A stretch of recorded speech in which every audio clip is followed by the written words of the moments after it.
The architects of the New World Order are in a race to complete the structure of world government so they can suppress the independent development of technologies that threaten their monopoly of power, while at the same time steering new developments in the direction the architects chart for humanity.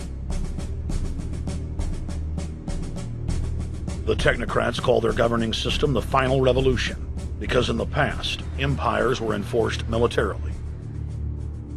Now enforcement is primarily psychological and economic, and society itself is a construct of the elite who operate outside the controlled paradigm and control the civilization within, just as a child maintains the environment of a fish tank. We are like lab rats living out our entire existence, never questioning the confines of the cage or the scientists who experiment on us. New World Order engineers have hijacked human destiny. Its controllers have closely studied human behavior for more than 100 years and are now steering us with expert control, using our primitive drives and desires as levers. They have developed their mind control systems to the point of being able to control the average unconscious person like a car.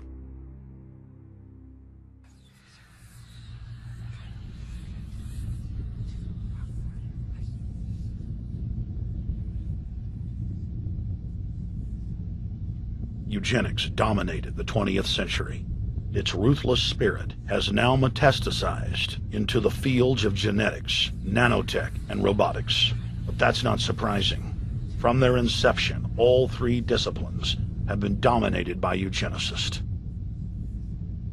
The billionaire founder of Sun Microsystems, Bill Joy, courageously went public in 2000 to warn of a cancerous consensus among the technocratic elite that at best humanity would be completely enslaved by the year 2030, and at worst, mass extermination of everyone but the elite would take place. A who's who of the techno-elite are members of what is known as the transhumanist or post-humanist movement. Many of its adherents see only the beneficial aspects of technology's exponential rise, like bringing sight to the blind, sound to the deaf, and longer life for all. But what many of them don't know is that master eugenicist Julian Huxley founded transhumanism, and that society's controllers openly admit that the new system is designed to progress into absolute tyranny.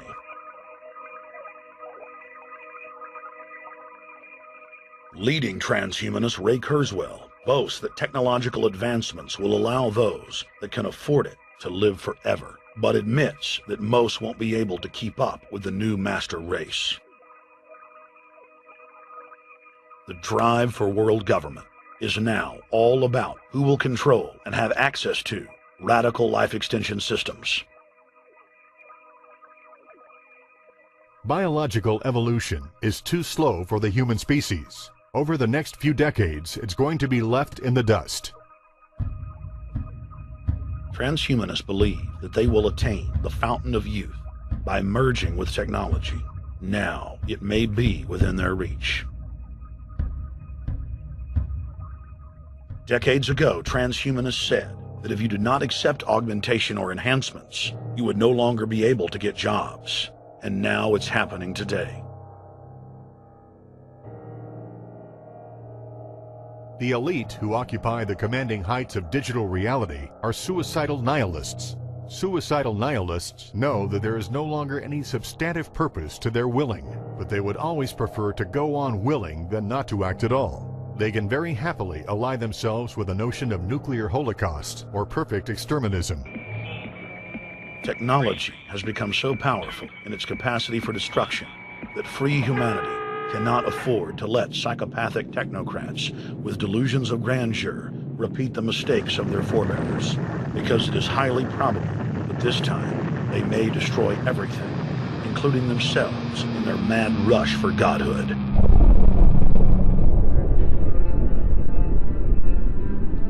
In this film, we have chronicled the Overlord's bloody orgy of experimentation, which already claimed the lives of more than 150 million people in the 20th century.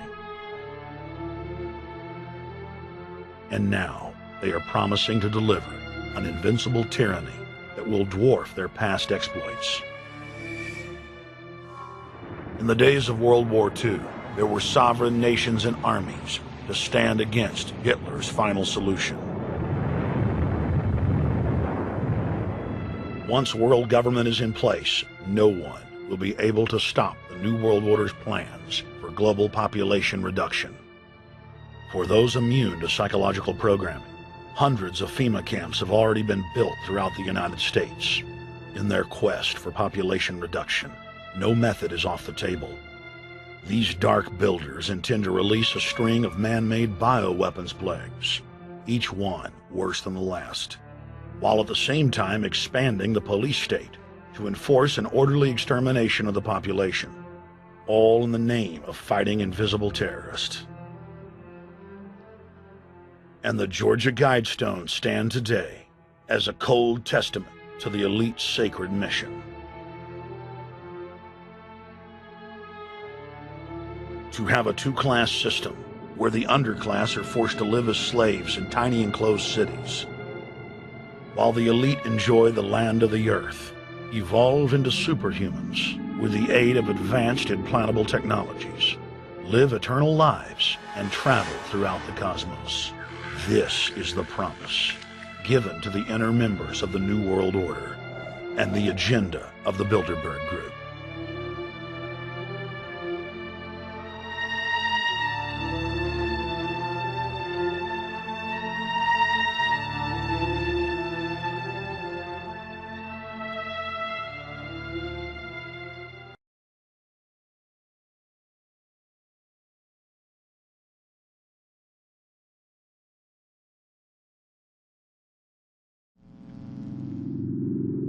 In the near future, Earth is dominated by a powerful world government.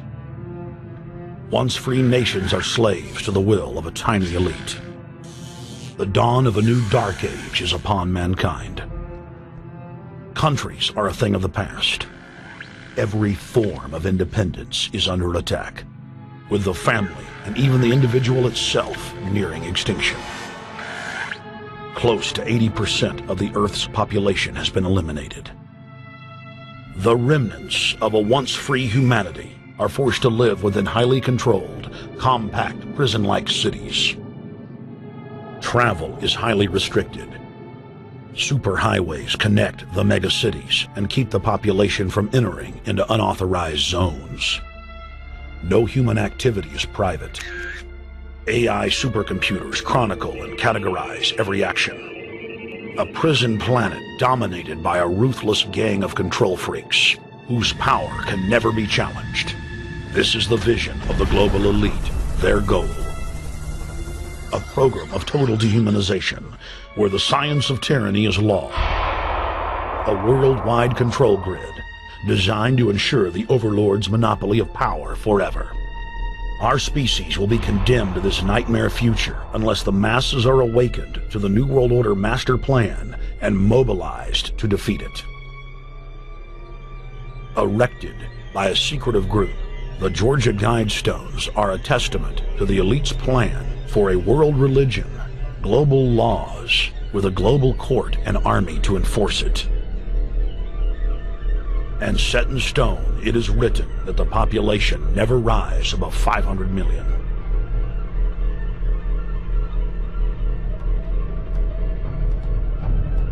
In this film, you will learn how our world is truly governed. You will see how highly secretive roundtable groups interlock to form a global intelligence network. This group has been steering planetary affairs for hundreds of years. Now, in the final stage, they prepare for open world government. A goal tyrants throughout history have lusted after. Dr. Michael Kaufman is a published ecologist specializing in ecosystem research, forest ecology, and ecosystem classification. Dr. Kaufman played a key role in blocking the ratification of the Convention on Biological Diversity in the U.S. Senate. The concept of a New World Order has been around for centuries. It's been receiving tremendous play over the last half of the 20th century. George Bush, the first senior president, George Bush, used it a lot in his speeches and really implies that he really wants to see a order in which we have a universal or a global type of governance in which every human being on planet Earth is ultimately responsible to policies that are being formulated at the international level. It is a big idea, a new world order.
My name is Benjamin Fulford. I used to be the Asia Pacific Bureau Chief for Forbes magazine. Then the Japanese security police informed me about a very nasty secret government that rules much of the West. Once I found out these people existed, I knew they had to be overthrown. An ancient secret society has offered to help. They have a membership of 6 million, including 1.8 million Asian gangsters. Their other members are highly intelligent individuals, located throughout the highest levels of Asian society, in Japan, China, Vietnam, and of course in all the Asian communities worldwide. They have united because they were able to show and confirm that SARS was a bioweapon aimed at killing Asians. People do not like being killed. And therefore, a fundamental change has happened in the world, which has still not made it to the surface in the corporate news. But in the intelligence world, people know that things will never be the same again. My involvement with the secret government started this spring when I interviewed former finance minister Heizo Takenaka. Dragon's Den.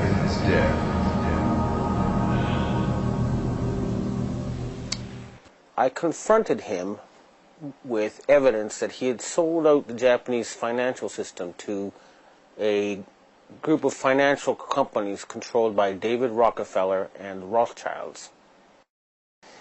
The very next day, I got an email from someone who said he was introduced by Mr. Takenaka and he wanted to meet somebody. The person I met gave me this Freemason badge, and he said to me that he was a professional assassin, and that I could either stop exposing people, or no, he said I could either continue exposing people and die at the age of 46, or I could become basically finance minister of Japan. Now I have all this proof on tape and video. This is apparently what happens to a lot of people on this planet. They get to a certain level and they're told either you join us or you die. And most of them join them, and that way they get the elite in their pocket. And that's the secret of their control. In my case, I would have probably had to do that too. Although, once I realized I had met an honest, genuine, high-level Freemason who told me there were 13 levels of Freemason above the 33rd degree, and that these people were God. There was no God, they were God. So I asked them about their plans to kill people, and they said, yes, there are too many people on the planet. We need to get rid of several billion. And war doesn't seem to work, so we're going to use disease and starvation. Now, I don't know about you, but I couldn't live with something like that.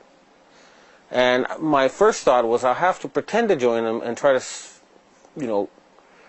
throw them over from the inside. And I suspect a lot of the people inside those groups have the same feeling. They hate being there, but they're scared. But they'd love it if these guys were overthrown. So you got to remember, not everybody in the secret government is evil. In fact, I'd be willing to bet a majority actually want to do good things for the planet, but they're scared. In my case, the very next day after I got this threat and offer of a bribe from the ninja, well, the guy who described himself as a ninja, a Chinese secret society contacted me. It's actually an Asian secret society. It's not Chinese. It's Japanese, Korean, Vietnamese. It's all of Asia. And they offered me protection. And this is their booklet. One of them. This is the booklet of the other. Now, people who know will know this is real. They have 6 million members. More, actually. Including 1.8 million gangsters and a lot of very intellectual people. They can mobilize all public opinion in Asia. So, with their protection, I continued exposing David Rockefeller. And earlier this year, I issued an ultimatum on Rents.com. The answer to the ultimatum was that the self-described assassin told me there would be an earthquake in Niigata Prefecture, Japan. And 2 days later, there were, on 2 consecutive days, earthquakes right on top of Japan's largest nuclear power plant. And I'll try to present this to people in the future. There was video taken of a ball of plasma in the atmosphere above Niigata on that day. So his answer was to hit a nuclear power plant with an earthquake machine and kill innocent people. Now I say, why on earth would I not then retaliate? Well, that would be playing into his strong hand, now wouldn't it? He controls a lot of violence, a lot of instruments of death. The people who are behind him, these Sabbatean sect of Satanists, would love to trigger World War III. And I'm not going to give them that excuse. So instead, the Chinese societies and the Asian countries, you may have noticed, have started dumping dollars, big time. And they've stopped going to G8 meetings in Davos. And you'll also notice that their submarines, Chinese submarines, have popped up.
So what was once firmly in the world of make-believe, camouflage can be the difference between a soldier getting shot and going home. So a lot's riding on the next generation designed to outfit troops. It's only been 8 years since the Army spent $5 billion on camo that critics say didn't fool anyone. Soldiers complained to the point the Army abandoned its one-size-fits-all universal pattern. So Guy Kramer is one of the designers competing to win the Army's next multi-million-dollar contract. This summer, he showed us the science behind every shape, size, and shade of these pixels. You now have your camouflage. Digital patterns recreate shapes already found in nature, and 3D layering creates depth and shadows where none exist. That's today's design, but developers already have one eye on. The military has seen the so-called quantum stealth technology. It works by bending the light around an object, even concealing most of a person's shadow. Imagine what that could do for a sniper hiding in a field, or the American pilots who ejected over Libya from their. It was once something that belonged only to science fiction. The technology comes from 2003, but its developers say the Harry Potter-like invisibility cloak is just the beginning.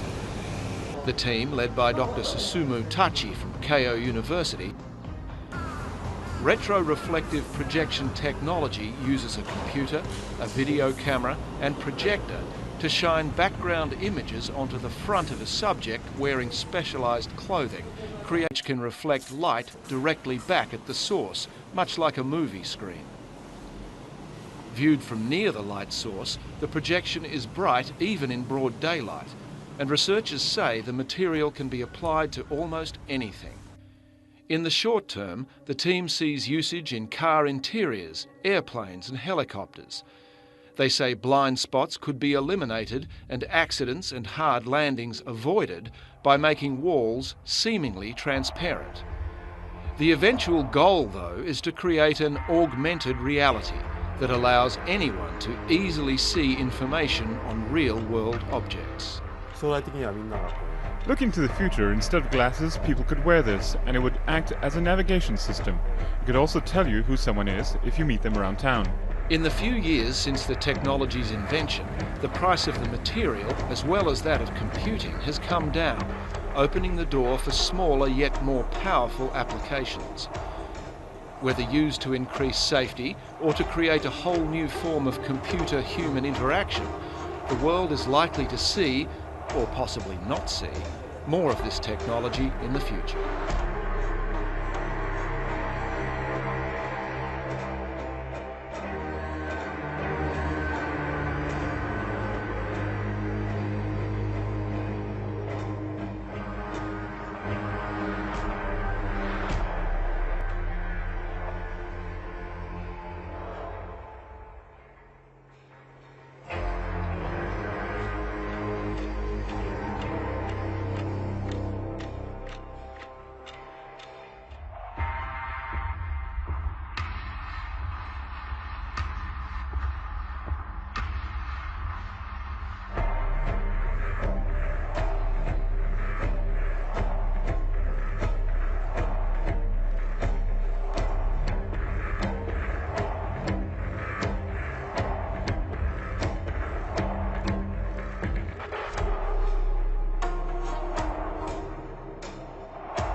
studying shadows like an indoor cat, until dusk, when the sky walks me home.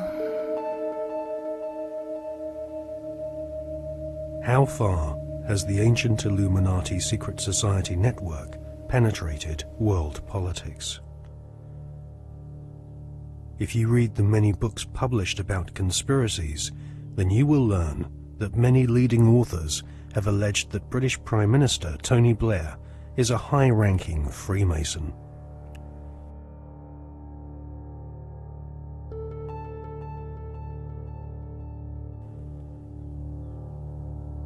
Mr. Blair is a Queen's Counsel barrister, a profession which has its roots in the Temple Bar, built in London by the Knights Templar secret society in the 12th century. According to many authors, Tony Blair follows the tradition of Masonic membership amongst large numbers of barristers and judges. Mr. Blair is allegedly a member of the 1591 Studholme Masonic Lodge, which meets, amongst other places, at the Café de Paris in London. The Prime Minister has defended his role in lobbying on behalf of a wealthy Labour Party donor who was negotiating to buy a steel company from the Romanian government. Mr. Blair wrote a letter in support of Lakshmi Mittal, an Indian billionaire who lives in London. Mr. Blair said the letter was a standard one, written on the advice of the Foreign Office. However, opposition MPs are calling for an inquiry into allegations that his intervention helped to clinch the deal for Mr. Mittal's company, which is registered in a Caribbean tax haven. Our political correspondent, Norman Smith, reports. Lakshmi Mittal donated more than £100,000 to Labour after the last election. Shortly after that, Mr. Blair wrote a letter to the Romanian Prime Minister in support of a successful bid by Mr. Mittal's company, L&M Holdings, to buy a Romanian steelworks.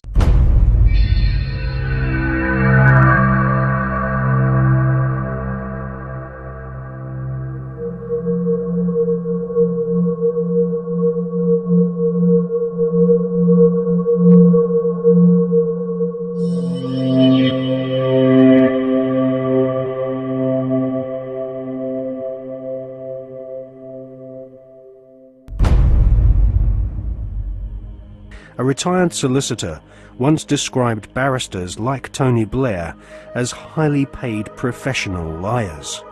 So it is unlikely that Tony Blair will ever come clean about his membership of a secret society. However, one thing we can be sure about.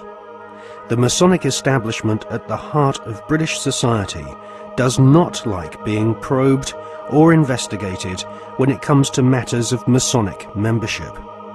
A recent Select Committee inquiry chaired by Labour MP Chris Mullins found that the Metropolitan Police Force and Judiciary were unwilling to force their members to disclose if they were members of secret societies.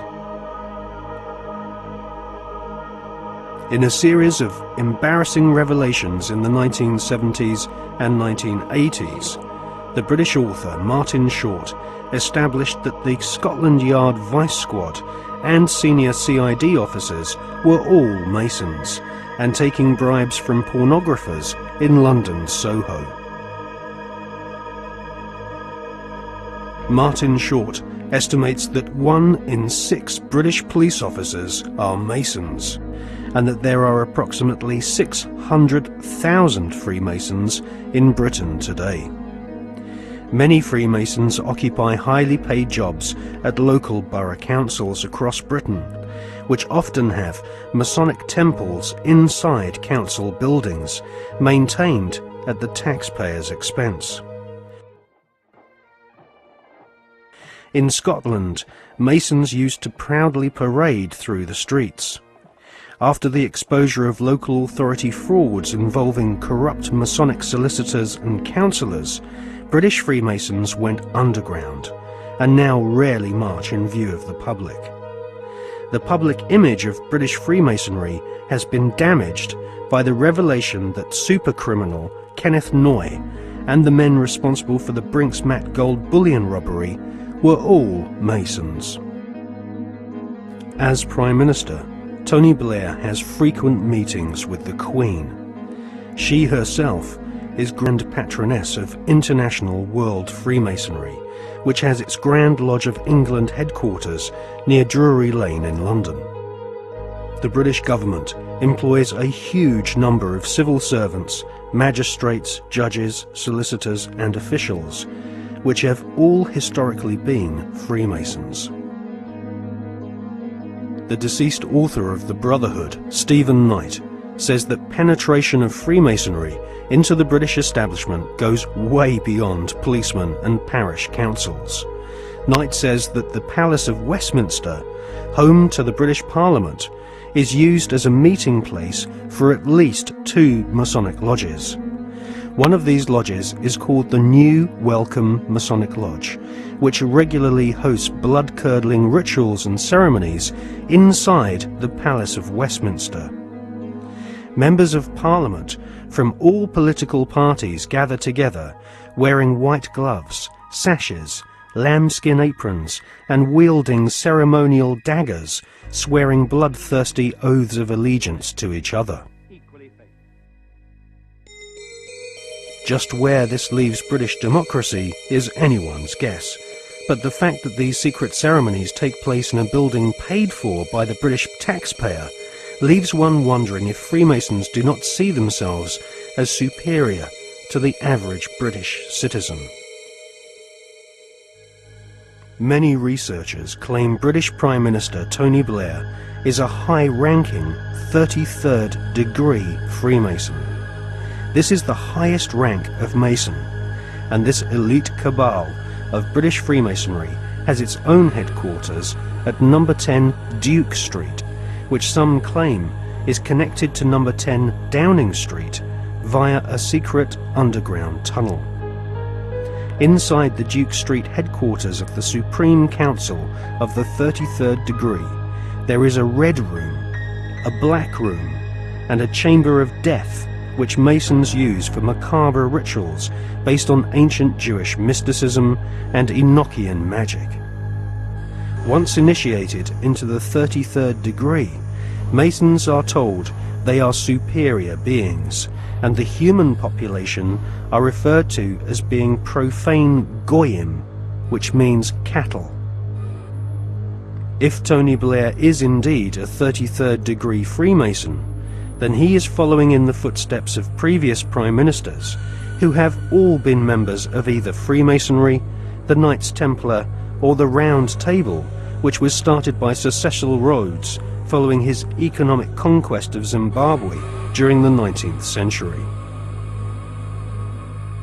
Winston Churchill was also a 33rd degree Freemason, initiated into the Studholme Lodge at the headquarters of the 33rd degree in May 1901.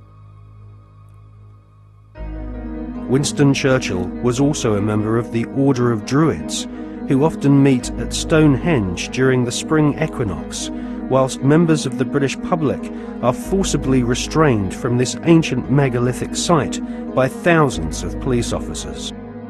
The ancient Druid rituals at Stonehenge can be considered harmless when compared to the murderous, satanically inspired ceremonies of Freemasonry.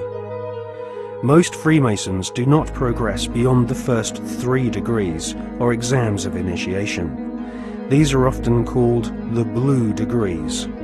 In fact, many Masons do not even realize that beyond the 3rd degree of Master Mason, that there are higher degrees. The higher degrees of Freemasonry are almost exclusively populated by men of aristocratic lineage, or ex-officers of the armed forces.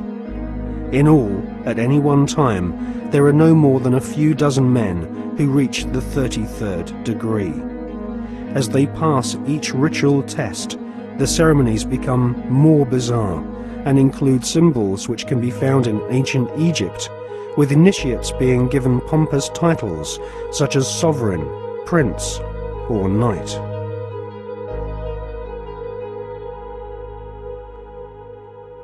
When we see Tony Blair meeting with George Bush Jr., we are actually seeing 2 knights of secret orders. Blair is rumoured to be a sovereign knight of Malta, whilst Bush is confirmed as being a Knight of Eulogia, his title bestowed upon him whilst laying in a coffin at the Skull and Bones Secret Society headquarters at Yale University.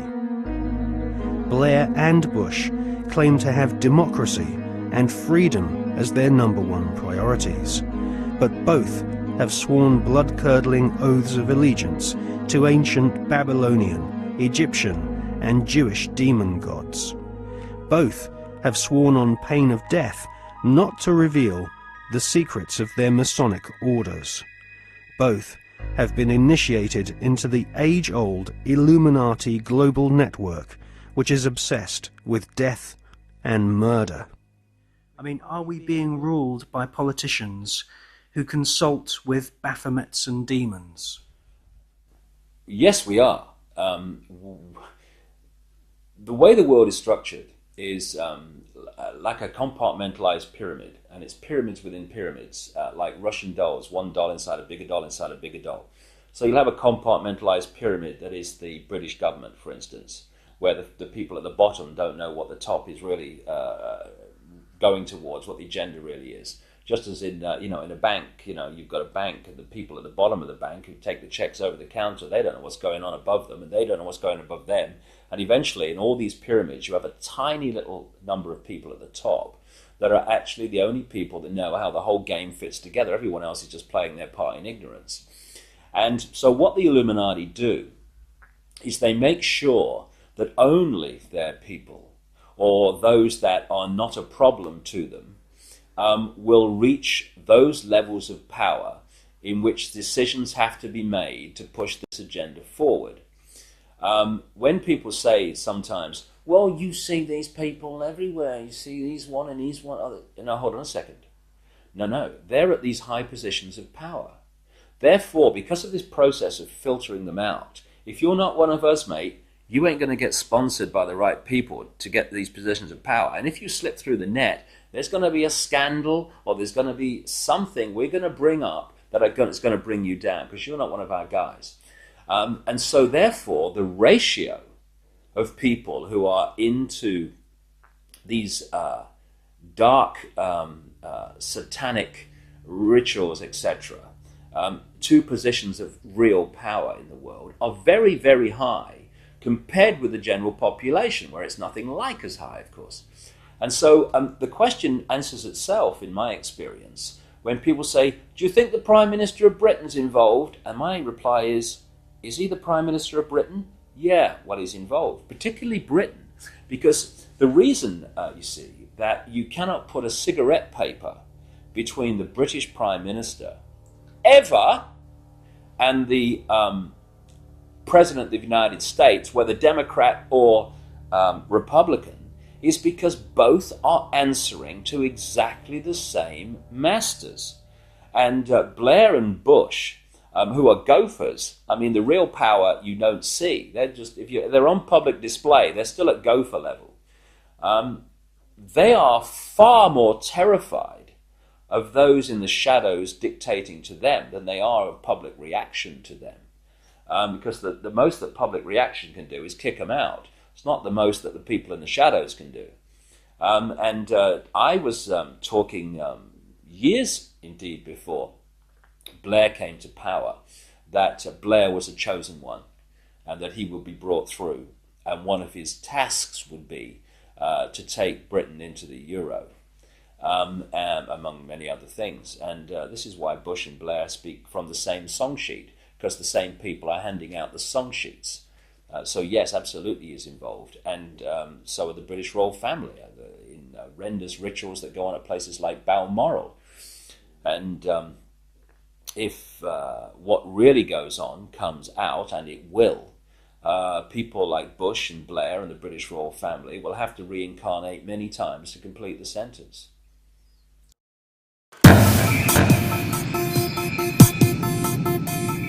Okay, let's do it. Okay, let's do it.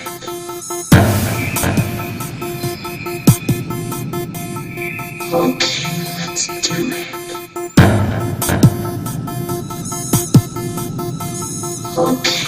let's do it.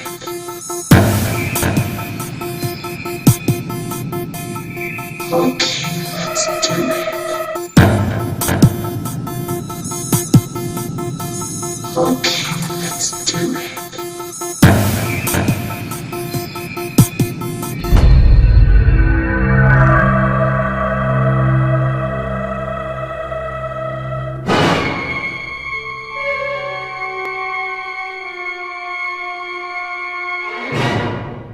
I was an FBI agent for 27.5 years. At the time of my retirement, I was the senior special agent in charge of the FBI Los Angeles Division. I have been qualified in the courts as an expert on cults and satanic ritual abuse. I have information from various sources that judges, law enforcement, prosecutors, attorneys, doctors, and many prominent individuals, including actors, actresses, professional football and baseball players, are involved in these type activities.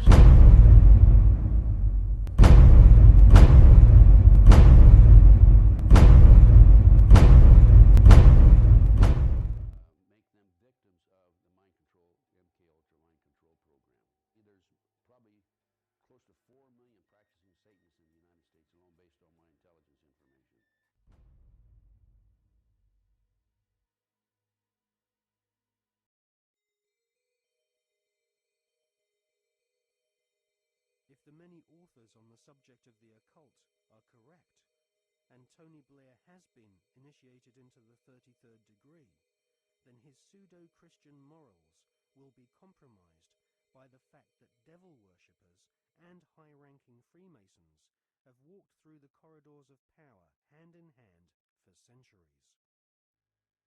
The Royal Archmasons describe their highest-ranking brothers as Grand Solicitor Generals of the Supreme Grand Chapter. There is a secret word, the name of the true Masonic God, which none are allowed to say in public. This name is Yarbulon.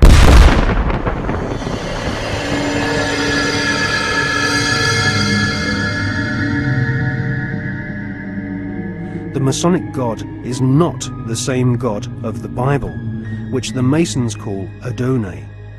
Yarbulon has been described by Christian minister Canon Brian Brindley as an unholy compound of the Hebrew name of God, Jehovah, with the heathen names for Baal and Osiris.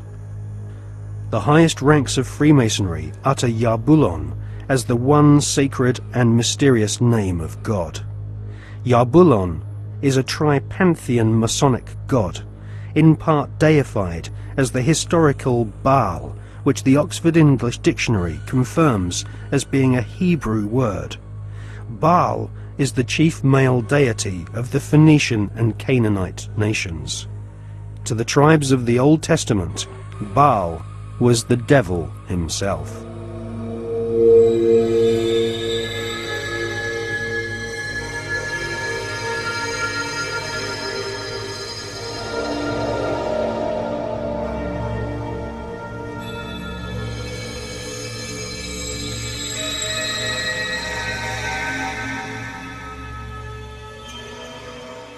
Albert Pike is America's most celebrated Freemason. Pike was Grand Commander Sovereign Pontiff of Scottish Rite Freemasonry in the southern and western United States from 1859 to 1891. Scottish Rite Freemasonry has its own headquarters at the 33rd degree in Edinburgh. The United Grand Lodge of England has tried to deny that the true god of Masonry is Yarbulon, or has anything to do with the devil. But Albert Pike describes Yarbulon as a symbol of the infinite and eternal Godhead, a mongrel word whose name has been for 2,000 years an appellation of the devil.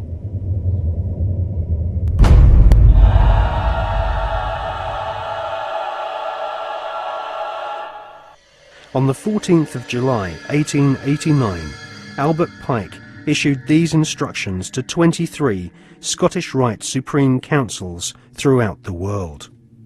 We worship a God, but it is the God that one adores without superstition. To you, Sovereign Grand Inspectors General, we say this, that you may repeat it to the brethren of the 30th, 31st, and 32nd degrees. The Masonic religion should be the Luciferian doctrine. Lucifer is God. The true and pure philosophical religion is the belief in Lucifer. So, Yarbulon is really an alternative name for the devil. The last syllable, on, is a code name for the ancient Egyptian god Osiris, who was the god of the dead. There can be no doubt that the Scottish Rite form of Freemasonry in America and Britain is controlled by high-ranking 33rd degree Masons who worship Satan or Lucifer as their god.